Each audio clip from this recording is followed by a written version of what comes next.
आज की कहानी एक ऐसी महिला की है जिसने प्यार किया, लेकिन बदले में उसे धोखा मिला। और इस कहानी से बहुत कुछ सीखने को मिलेगा। एक महिला पूजा शर्मा, जिसकी उम्र 32 साल, राजस्थान की रहने वाली पूजा प्राइवेट कंपनी में काम करती थी। कुछ महीने पहले ही उसका तलाक हुआ था। तलाक के बाद उसकी जिंदगी एकदम बदल गई थी। अब उसकी दिनचर्या बस इतनी थी, सुबह ऑफिस जाना और शाम को चुपचाप घर लौट आना। धीरे धीरे अकेलापन उसे खाने लगा था। घर में कोई बात करने वाला नहीं था। मन बेचैन था, दिल किसी अपने की तलाश में। इसी अकेलेपन के बीच एक दिन फेसबुक पर पूजा को एक फ्रेंड रिक्वेस्ट आई। नाम था जेम्स रॉबर्ट। उसने खुद को यूके का डॉक्टर बताया।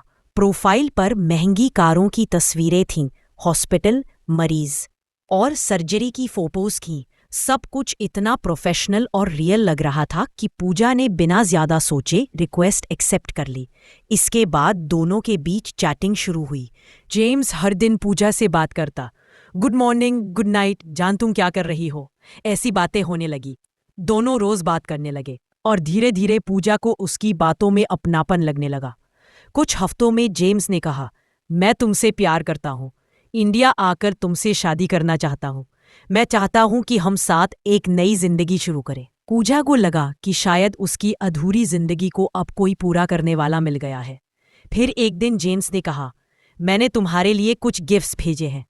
आईफोन है और गोल्ड ज्वेलरी, ब्रांडेड परफ्यूम और कुछ $US भी। पूजा खुश हो गई। उसे लगा कि यह प्यार सचमुच खास है। लेकिन अगले ही दिन पूजा के पास एक अजनबी कॉल आया। कॉलर ने खुद को कस्टम ऑफिसर बताया। उसने कहा, मैडम, आपके नाम पर यूके से एक पार्सल आया है।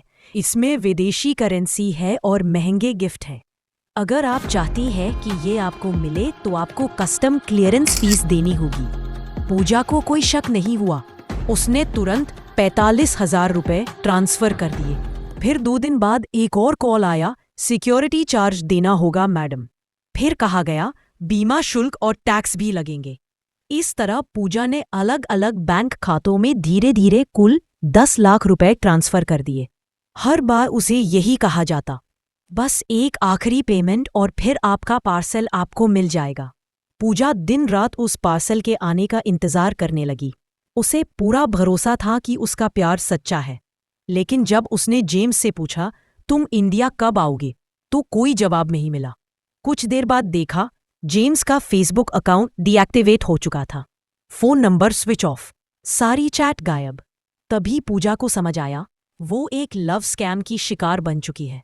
उसने तुरंत पुलिस में शिकायत दर्ज करवाई। लेकिन जांच में सामने आया कि जेम्स की प्रोफाइल फर्जी थी। फोटो कहीं और से कॉपी की गई थी। पैसे अलग अलग खातों में भेजे गए थे, जो इंटरनेशनल नेटवर्क के जरिए गायब कर दिए गए। पूजा की मेहनत की कमाई एक झूठे प्यार के जाल में बर्बाद हो गई।